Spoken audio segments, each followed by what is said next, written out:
তোমরা কি ডাইনোসরদের ব্যাপারে জানতে চাও? কিভাবে ওরা পৃথিবীতে এলো আর কিভাবে ওরা পৃথিবী থেকে হারিয়ে গেল, আর যখন ওরা ছিল তখনই বা পৃথিবীটা কেমন ছিল? এই সব কিছু যদি জানতে চাও আজকের এই ভিডিওটা নিশ্চয়ই দেখতে হবে।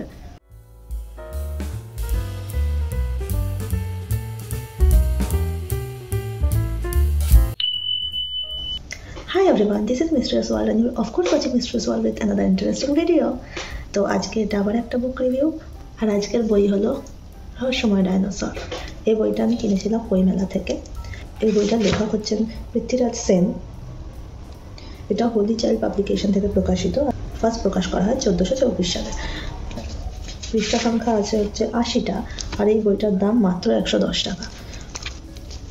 আর এই বইটার পেজগুলো হচ্ছে গ্লসি পেপারে ফিনিশিং করা, আর বইটার মধ্যে একটা খুব সুন্দর ইলাস্ট্রেশন করা, খুব সুন্দর একটা ফটো দেওয়া রয়েছে যেখানে অনেকগুলো ডাইনোসর রয়েছে। এবার আমি আসি যে আমি এই বইটার সম্পর্কে কেন রিভিউ দিচ্ছি। তো আমরা যখন কোনো বই কিনি আমরা রিভিউ দেখে কিনি অনেক সময়, বা আমরা অফলাইন বই কিনি। অনলাইন বই কেনার সময় একটা জিনিস হয় যে আমরা অনেক রকম বইয়ের মাঝখানে যেতে পারি না। তো এই অফলাইন বই কেনার আমার মনে হয় এটাই একটা সুবিধা যে আমরা অনেক রকম বইয়ের মাঝখান থেকে নিজের ইচ্ছে মতো বই চুজ করতে পারি। তো এইটা ভীষণ আন্ডাররেটেড একটা বই আমার মনে হয়, আর সেই আন্ডাররেটেড বইটারই আমি রিভিউ দিতে চাইছি। কারণ এটা আন্ডাররেটেড হলেও ভিতরে কন্টেন্ট এত সুন্দর যে কোনো ভালো বইকে হার মানাবে। তো এই জন্যই আমার রিভিউটা দেওয়া, যাতে এরকম আন্ডাররেটেড বুকগুলোকেও মানুষ এক্সপ্লোর করে আর পড়তে পারে। এই বইটা কাদের জন্য, কারা কিনলে ভালো হয়? এই বইটা হচ্ছে যারা সবে সবে রিডিং পড়তে শিখেছে বা একটু অ্যাডভান্স লেভেলের রিডিং পড়তে পারে, কারণ যেহেতু এর মধ্যে ডাইনোসরদের অনেক নাম দেওয়া রয়েছে, তো যুক্তাক্ষরের ব্যবহার প্রচুর রয়েছে বইটার মধ্যে। তো যুক্তাক্ষর যারা পড়তে পারে তাদের জন্য এই বইটা ভালো। আচ্ছা, এবার আমি বলি যে বইটার মধ্যে কি আছে। তো বইটা খুললে ফার্স্ট পেজে বইটায় একটা সূচিপত্র দেওয়া রয়েছে, যেটা দেখলেই বোঝা যাবে যে এর মধ্যে কি কন্টেন্ট রয়েছে। লাইক ডাইনোসরের জীবাশ্ম, ডাইনোসরের জন্মকথা, রাজ্যপাঠ, ডাইনোসরের ডিম, বাচ্চা, এই সব কিছু এর মধ্যে রয়েছে।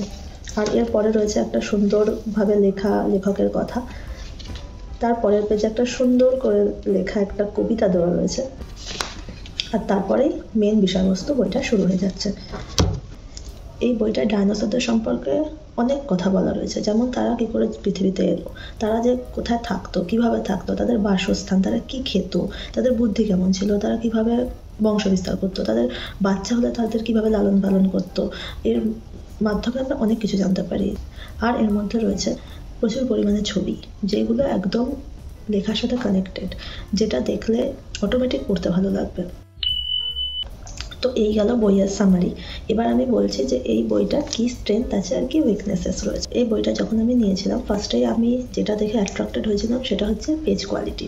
এই বইটা পড়ে আমি অনেক কিছু জানতে পেরেছি যেগুলো আমি অনেক আগে কখনো শুনিনি। লাইক ডাইনোসররা কিভাবে থাকতো, ডাইনোসরদের বুদ্ধি কেমন ছিল, ওরা যে তৃণভোজী মাংসাশীতে বিভক্ত ছিল এটাও আমি জানতে পেরেছি। এছাড়াও আমরা বইটা থেকে জানতে পারি যে ডাইনোসররা বিলুপ্ত হয়ে যাওয়ার পরেও এখনো কিভাবে বেঁচে রয়েছে, কোথায় কোথায় ডাইনোসরদের নিয়ে মিউজিয়াম রয়েছে, কোথায় তাদের জীবাশ্ম সংরক্ষণ করে রাখা রয়েছে, আর ডাইনোসরদের নিয়ে কি কি চলচ্চিত্র তৈরি হয়েছে। আর যদি উইকনেসের কথা বলা হয়, আমি পার্সোনালি এই বইটার কোনো উইকনেস পাইনি। লাইক এই বইটার মধ্যে কিছু খারাপ আমি বলতে পারবো না যে খারাপ রয়েছে এই বইটার মধ্যে। বইটার দাম অনুযায়ী একদম অ্যাপ্রোপ্রিয়েট আমার মনে হয়। সো কোনো উইকনেস নেই আমার জন্য। এবার আমি আসি কিছু পার্সোনাল থটসের ব্যাপারে। এই বইটা যখন আমি কিনেছিলাম তখন আমি অনেক কিছু জানতাম না ডাইনোসরদের ব্যাপারে। তারপর আস্তে আস্তে পড়তে পড়তে আমি জানতে পারি যে আমাদের যেরকম আমাদের মা বাবারা খুব যত্ন করে লালন পালন করে বড় করে তোলে, ডাইনোসরদের ঠিক সেইভাবে যত্ন করে লালন পালন করে ওদের মা বাবারাও বড় করে তুলতো। আর ওরা যতদিন না বড় হতো ওদের ভীষণ কেয়ার করতো। এছাড়াও ওদের তো কোনো ঘর বাড়ি থাকতো না, তো স্বাভাবিকভাবেই যখন ওরা ডিম পারতো তখন একটা বড় গর্ত বানাতো পুরুষ ডাইনোসররা, একটা গর্ত বানাতো, আর সেখানেই গর্তের মধ্যে ডিমগুলোকে রেখে পুরুষ ডাইনোসররাই সেগুলো পাহারা দিত। মানে ভীষণ ইন্টারেস্টিং ফ্যাক্টস এখানে আরও রয়েছে। আর এটাও জানা যায় যে ওরা একসঙ্গে প্রায় 100টা করে ডাইনোসর একসঙ্গে ঘুরে বেড়াতো জঙ্গলে জঙ্গলে যখন ঘুরতো। এই বইটা পড়ার পর সত্যি কথা বলতে আমার পার্সপেক্টিভ টুয়ার্ডস ডাইনোসরদের অনেক চেঞ্জ হয়ে গেছে। কারণ আমি ভাবতাম যে ডাইনোসর মাত্রই একটা খুব ভয়ঙ্কর কিছু, বাট সেটা নয়।